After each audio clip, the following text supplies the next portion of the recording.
mga kabutil.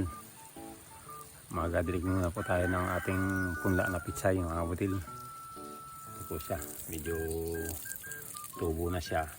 Diligin laang. Kasi ang pitsay po, lagi po yung kailangan ng tubig. Dito po ay may malaki. Ayan. Kasi po yung aking pinunla dito yung sa kasabay niyan, kinain po ng langgam.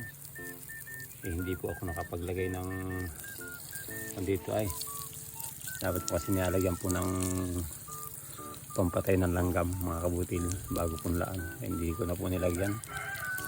Ganun po sa malalaking nakuan, malalaking taniman. Ito naman po sa akin ay backyard lang ay.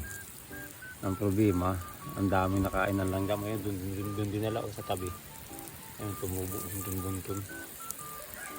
Okay lang yan. Yan talaga ang buhay po mga kabutil. Kaya ito, yan, may mga maliliit ang tubo. Pwede na yan.